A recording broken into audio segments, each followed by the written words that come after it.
do nada eu decidi que eu vou voltar a gravar. Hoje é domingo, um ótimo dia pra começar a gravar. E eu já tô quase de férias. Vou gravar essa semana porque eu tenho prova, tenho trabalhos pra entregar. Eu decidi que eu vou voltar a gravar e eu vou voltar a gravar porque eu faço o que eu quero. Registro pra mim mesma. Eu estou lendo 4 livros ao mesmo tempo, além dos textos para as aulas. E sei, porque tem outros que são digitais. Esse aqui é da iniciação científica. Eu tô fazendo tudo isso e depois eu não entendo porque eu tô ficando maluca. Esse aqui, inclusive, me desculpa, mas eu nunca li nada tão mal escrito. Tinha tudo para ser muito bom, mas não sei. Eu não gostei. Foi um dos piores livros que eu já li na minha vida. Eu faria melhor? Não faria. Mas não é um bom livro, assim. Mas ele entretém. Tô falando que ele não é um bom livro, mas eu já tô no final, né? Já tô terminando. Porque eu quero saber muito o que vai acontecer, porque não tem desenvolvimento nenhum ao longo do livro. Essa daqui é a Bíblia do Historiador. Tem que explicar, né? Porque nem todo mundo é da história. Esse é um livro que é basicamente um manual. É claro que tem atualizações, né? Coisas que são refutadas por outros autores, porque é um livro do final do século XX. Não, do meio do século XX. Não sei, mas não é tão recente. Então tem algumas revisões, mas é um livro muito importante pra quem faz história. Por isso que eu falei que é tipo a Bíblia do historiador. Esse aqui eu tô lendo pra minha iniciação científica, que eu já tô terminando o primeiro ano, na verdade. E eu tô no começo, mas é um ótimo livro, maravilhoso. Cláudia Santos, você é uma diva. E essa aqui é a Bíblia ponto, gente. Todos os seres humanos deveriam ler este livro. Sim, olha o tamanho disso aqui. 454 páginas. E é um livro muito importante para quem tá na área da educação, mas eu acho que as pessoas no geral deveriam ler, porque todo mundo passa pelo processo de escolarização no Brasil, mesmo que ele seja interrompido. E eu vou virar a câmera pra falar. Conheci esse livro em uma matéria de Psicologia da Educação, que é uma matéria da licenciatura, e é optativa. Então, assim, as chances de eu não ter tido contato com ele são muito grandes. Se eu não tivesse pegado essa disciplina, provavelmente eu não conheceria. Não da forma como eu deveria, pra desenvolver interesse em ler ele inteiro, porque, convenhamos, ele é gigantesco. E eu acho isso muito errado, porque eu acho que as obrigatórias da licenciatura deveriam colocar esse livro na bibliografia. Eu não sei se ele é comum para as outras disciplinas, mas as obrigatórias que eu fiz, ninguém citou Maria Helena Souza Pato. Então, deveria ser mais divulgado, na minha opinião. E por quê? É muito difícil resumir, porque é um livro muito denso, é muito importante. Tem diversas quebras de estigmas, de teorias racistas, de teorias de medicalização, de várias coisas. Mas no fim eu acho que qualquer pessoa que passou pelo sistema educacional brasileiro deveria ler sequer um capítulo, porque isso abre a mente da pessoa. Se alguém lê um capítulo desse livro e não teve a mente aberta, eu não sei o que acontece, porque ele mudou a forma como eu vejo a educação no Brasil completamente. Eu não vou ficar falando muito aqui, porque é bem difícil resumir, é muito denso, como eu disse. Mas o próprio título já fala muita coisa, né? A produção do fracasso escolar. Ela já vem com os 2 pés na nossa cara e fala assim, gente, o fracasso escolar é algo produzido, não é uma coisa natural.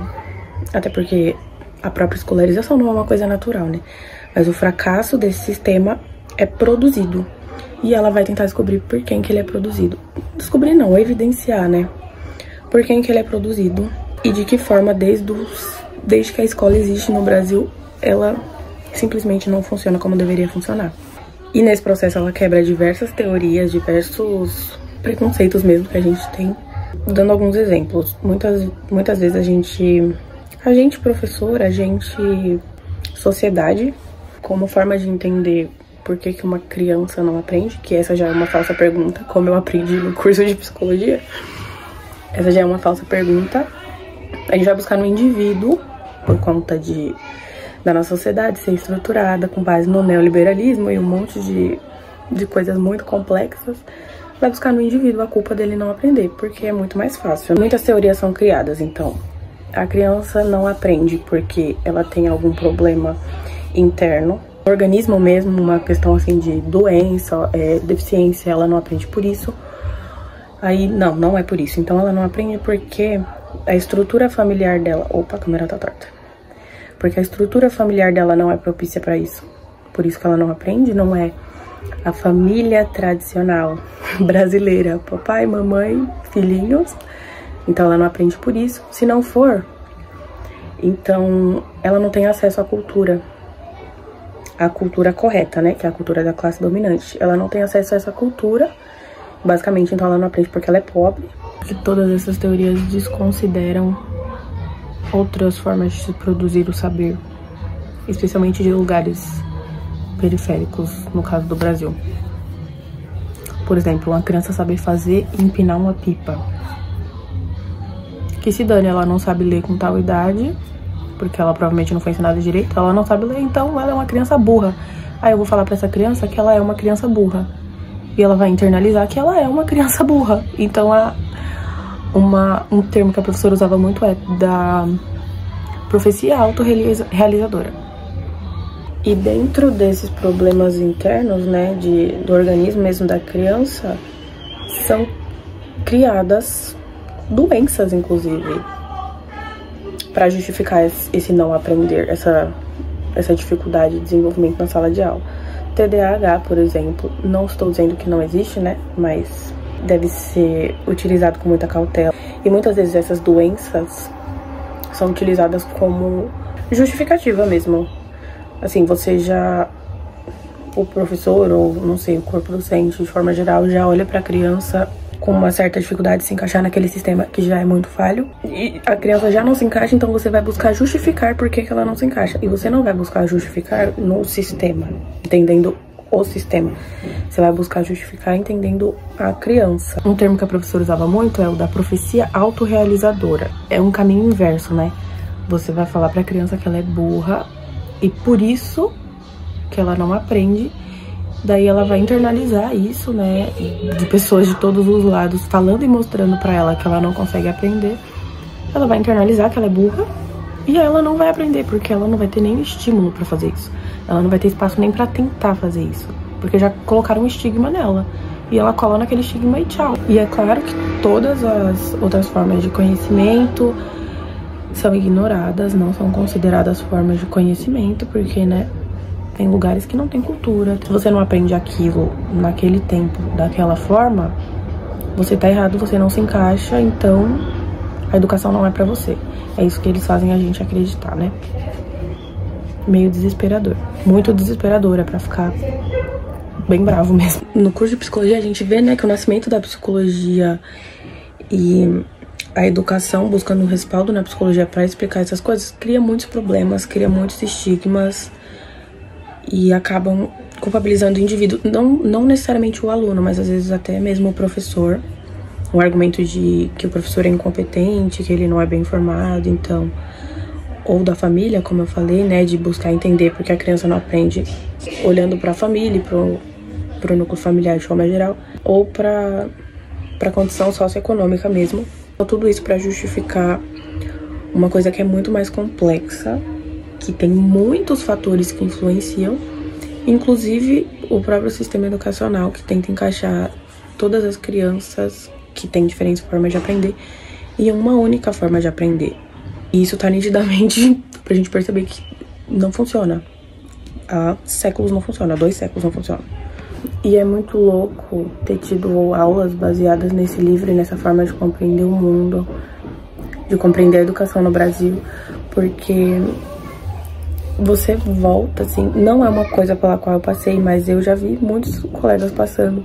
Você volta pro fundamental, pro ensino médio e rever tudo que aconteceu e se lembra das pessoas se culpando por não terem sucesso escolar. É cruel, no mínimo. E no livro mesmo ela traz algumas histórias de algumas pessoas em específico, o Nailton e a Ângela, eu acho, tem mais alguma. Ela traz as histórias dessas pessoas e depois tem uma revisão, eu acho, que outras pesquisadoras vão rever como estão essas pessoas depois de terem sido basicamente expelidas pelo processo de escolarização. É no mínimo muito cruel, porque a pessoa se prega a um estigma, leva aquilo pra vida inteira. Você ouvir de um professor que você não é capaz de fazer tal coisa, sendo uma criança, aquilo fica na cabeça. Ou ouvir de seus pais que você não é capaz de aprender, aquilo fica na cabeça, você se cola aquele estigma. Muitas vezes as pessoas pensam que a escola não é pra mim, ou eu não gosto de aprender, eu não gosto disso, não gosto daquilo porque tem relação com a escola. Mas às vezes é só a forma como você foi ensinado. Às vezes não, na maioria das vezes é a forma como você foi ensinado ou a forma como você não foi ensinado e a confiança que impuseram em você. E o mais cruel de tudo é perceber que tem um endereço esse descrédito, tem um endereço esse desincentivo. Porque você vê onde tem maior evasão, onde tem menos casos de sucesso, que consideremos sucesso nesse caso, a pessoa sequer terminar o ensino médio, ou se sentir incentivada para ir tentar uma faculdade pública, algo do gênero. Não que isso seja um sucesso, mas se a gente considerar esse como um caminho normal, como um caminho comum, quem são as pessoas de qual linha da sociedade, de qual cor de pele, de qual endereço que conseguem fazer isso? Ficou triste o vídeo, né? Mas, ao mesmo tempo que faz a gente refletir e ver todo esse lado ruim, eu imagino que seja um alívio. Tirar esse peso, sabe? Eu não... Porque é isso que uma sociedade neoliberal quer que a gente pense. Eu não consegui porque eu não me esforcei. Porque eu não tentei, porque eu não tive incentivo da minha família, ou porque aquilo não é pra mim. Meu destino é outro, isso não é pra mim, definitivamente. Então deve ser um alívio, deve tirar um peso. Não sei, esse livro me faz pensar muitas coisas. E eu recomendo muito que vocês leiam, porque é um tapa na cara. E tudo que eu falar vai parecer que eu tô falando pouco, porque, gente, nem... Sabe, eu fiz um curso inteiro de psicologia da educação, fiz a monitoria na mesma disciplina, ou seja, eu fiz a disciplina 2 vezes, e ainda assim não dá pra falar tudo que tem no livro. Uma, porque tem que ter outros autores pra respaldar o curso, né? Não pode se pautar só em uma autora, apesar desta mulher ser uma deusa que pisou nessa terra. 400 páginas, não dá pra resumir assim. E ela faz no começo ela traz todo um contexto histórico pra gente entender o liberalismo, entender os autores que pensavam de tal forma, como se criaram as teorias racistas, como se aplicaram no Brasil, por que elas tiveram essa aceitação. E tem muita coisa mesmo. Se você, mano, só lê, pelo amor de Deus. Se eu puder te recomendar um livro na vida, na vida inteira, eu acho que é esse. Apenas leia, assim, porque tudo que eu disser aqui não vai ser metade do que o livro pode dizer. E tem histórias reais no livro, assim. Se for pra ler uma parte, lê a parte das histórias. Porque é revoltante, mas ao mesmo tempo você entende o porquê, e é importante entender o porquê das coisas, pelo menos pra mim. E isso explicou muita coisa, e foi muito importante ter tido essa disciplina e ter tido acesso a capítulos desse livro no começo da graduação. Porque aí todos os estágios que eu fiz depois foi com isso na mente. Então eu olhei pros alunos e pros professores de outra forma. Se você não ficar bravo, você não tem coração. Gente, é pra ficar puto. Pra ficar muito puto, desculpa a palavra. É pra ficar puto com um negócio desse. Que parece meio impossível de sair disso, né? Mas acho que só da gente entender o que é e como é construído e por quem é construído e pra quê, já é um bom começo. Então por isso que eu tô falando desse livro aqui. Eu sei que se uma pessoa ler, vai ser muito, mas eu tô falando aqui porque acho importante.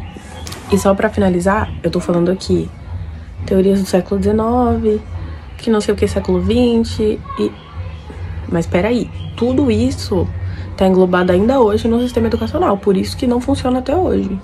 Então ainda tem teorias racistas, ainda tem uma tentativa de medicalizar as crianças para ver se elas aprendem, de diagnosticar com TDAH e às vezes a criança nem tem, de diagnosticar com dislexia, às vezes a criança nem tem, e uma criança que realmente tem não tá sendo tratada para isso.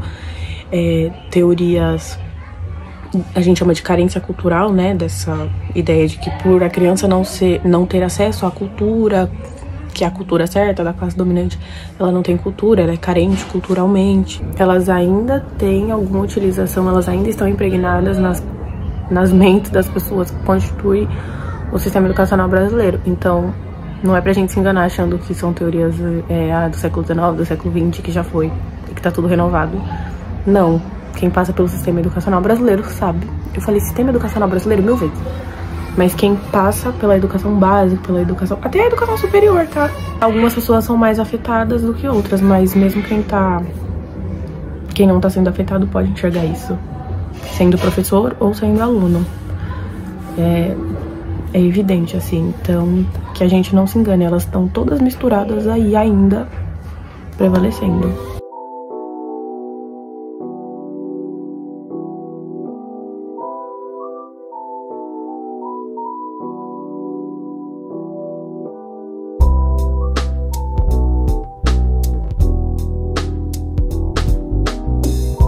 Oi, gente. Hoje é segunda. Como vocês podem ver, agora eu tô trabalhando em um lugar diferente. Tô trabalhando na biblioteca, não é mais na secretaria. Não sei por quanto tempo, mas vou mostrar pra vocês como que é a biblioteca aqui. É muito grande. O que eu tô fazendo aqui é catalogar livros. É isso, catalogar livro. Eu tô muito feliz, como vocês podem ver. Definitivamente não queria ter acordado hoje. Mas tudo bem, né? Tem que trabalhar, fazer o quê? Tô sem carisma nenhum pra gravar, então não vou ficar falando nada, porque eu tô muito chata. Muito chata mais do que o normal.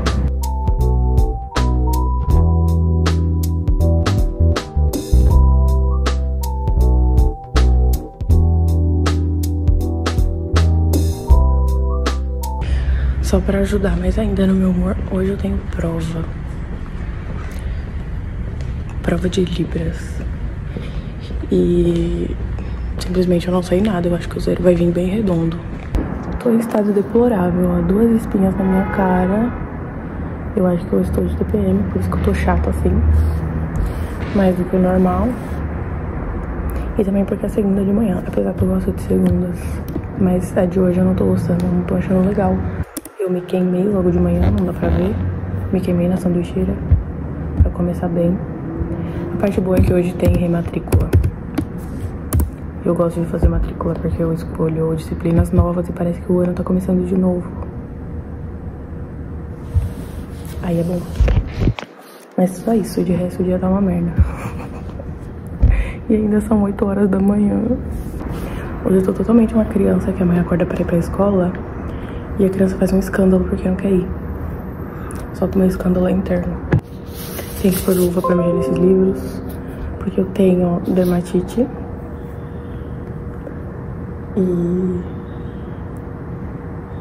E tem muito pó neles. Máscara também. E eu tenho que pegar meu óculos, eu sempre esqueço. Gente, eu volto atrás. Eu desfalo quando eu disse que tinha acostumado a usar óculos. Desfalo completamente. Não me acostumei, eu sempre esqueço. E eu vou contar pra vocês as novidades. Que não são novidades, porque não é coisa boa. Mas eu estou quase anêmica. Tô tomando remédio. Remédio não. Ferro, né? Suplementação de ferro. Tô quase de férias na faculdade. Mas hoje eu tenho uma prova ainda e falta entregar um trabalho de história contemporânea. Eu acho que é isso. Eu quero fazer outra tatuagem, mas eu acho que minha mãe me deserda se eu fizer outra tatuagem. Minha mãe. Ou colocar um piercing.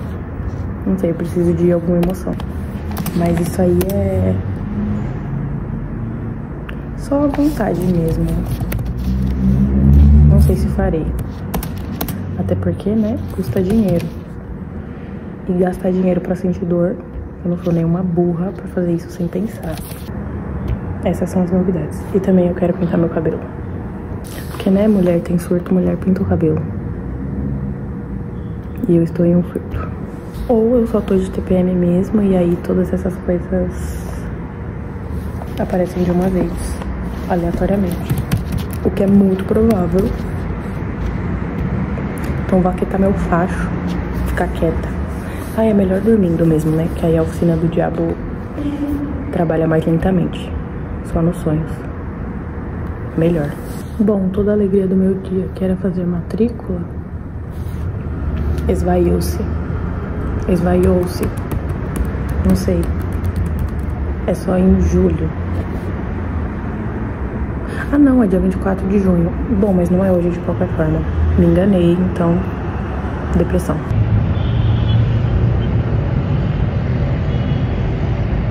Oi, hoje é terça. E eu tô melhor do que ontem. Ontem, pra piorar a minha situação, meu bilhete foi bloqueado. Mas... já desbloqueei sem maiores dificuldades. E agora tá tudo certo. E hoje eu tô bem melhor. Não tô com a raiva que eu tava ontem dentro do meu coração. Eu fiz a prova tinha 1 hora pra fazer. Eu fiz em 25 minutos. Porque era alternativa. Eram 20 questões. Eu acho que eu não fui bem. Porque eu não estudei. Mas... tem recuperação, né? Qualquer coisa. Mas eu nunca fiz de recuperação. Se eu ficar agora, eu sei que é porque eu não estudei, né? Aí é mais que merecido. Se não, Deus tocou no meu coração e... não sei. Alguma coisa aconteceu. Espero que sim, porque já tô quase de férias. Mas assim, eu não me dediquei o suficiente. Eu tenho consciência disso. Tô sem óculos. Esqueci o óculos pra variar. Agora sim. Aqui é tão grande que tudo que eu falo faz eco, aí eu fico falando embaixo porque parece que vai ecoar lá no final da avenida. E eu tenho um pouco de medo de ficar olhando também, porque é muito grande pra mim. Vai surgir um espírito do nada. Sou medrosa, cagona. Agora de um ângulo péssimo, só pra fazer uma constatação. Às vezes, parece que nossa cabeça tá cheia, mas a gente não deixa ela se esvaziar também, né? E eu não falo só de... eu tô olhando pro computador. Eu não falo só de rede social, eu falo também de outras coisas. Tipo, ontem eu passei o dia inteiro quase tudo que eu fiz ouvindo música. E tipo assim, é bom, mas nosso cérebro fica meio viciado em estar sempre ocupado com alguma coisa que não necessariamente é visual, mas às vezes é auditivo e a gente nem repara, acha que tipo... normal ficar o dia inteiro ouvindo música e você não dá espaço pra sua cabeça pensar. Ou às vezes você escuta a música só pra ficar de fundo e fica pensando em outras coisas, mas é bom ter um espaço 100%, assim, um espaço 100%, não só... eu tô tirando essa informação de lugar nenhum, mas eu me sinto melhor às vezes quando eu escuto, por exemplo, um dia sim, um dia não, ou pra ser uma coisa mais inusitada, sabe? Não uma coisa corriqueira. É corriqueiro, mas não ficar o dia inteiro, todos os dias, com a mente ocupada em cada minuto do seu tempo. Não sei, ontem eu fiquei o dia inteiro ouvindo e parece que minha cabeça ficou cheia. E aí, toda vez que eu acordava à noite, eu tava com uma música na cabeça. E aí a mente não para. Então, é por isso que eu tô falando. Às vezes é olhar pra outras coisas também, pra gente se sentir melhor. Talvez isso ajude alguém, né, gente? Não sei. Tô falando aqui. Talvez seja inútil pra outras pessoas, mas pra mim funciona muito. E hoje minha meta é não ouvir música. Só pra treinar. Ou ouvir um podcast, não sei. Ou não ouvir nada. Só faz o que você tem que fazer e não ouve nada. Pensa. Fica moscando e divagando sobre qualquer coisa. É bom pro ser humano. Toda vez que eu penso nisso, eu lembro de um livro que foi meu livro preferido enquanto eu tava no ensino fundamental, porque é um livro meio infantil, que tem uma série agora, Anne with an E, só que o livro é Anne de Green Gables. E aí ela falava, não sei o que, esse lugar tem espaço pra imaginação. E parece uma coisa meio besta, mas às vezes a gente não deixa espaço pra imaginação na nossa mente. Ainda mais com tantos estímulos. Nossa, às vezes eu sou tão chata, né? A gente não deixa espaço pra imaginação. E tem que deixar espaço pra imaginação, senão a gente fica maluco, ocupando todos os megabytes da nossa mente. com outras pessoas, com pensamentos de outras pessoas e sem... Não tô falando de pensamento crítico, nem de nada assim, pode ser também, mas de pensamento humano, gente, pensar bobeiras.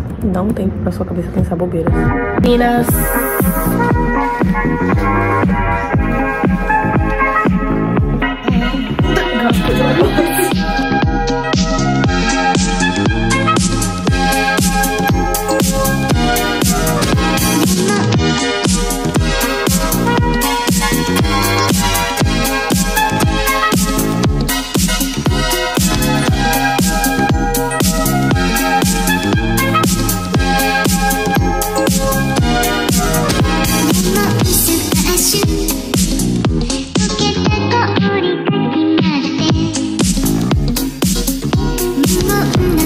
Oi gente, vim aqui finalizar esse vídeo porque eu nunca mais gravei e eu acho que ele já tá enorme na verdade, porque as partes que eu gravei estão muito grandes. Então vamos finalizar por aqui. Se você ainda não tá inscrito neste canal, se inscreva. Os próximos vídeos vão ser muito especiais. Tô bem ansiosa. Eu espero que vocês gostem. Vai acontecer uma coisa muito legal que eu não posso falar ainda, mas no próximo vídeo vocês verão. E eu tô tão bonita hoje que eu deveria colocar isso aqui no começo do vídeo, né? Mas tudo bem, mas tá pro final. É isso. Um beijo.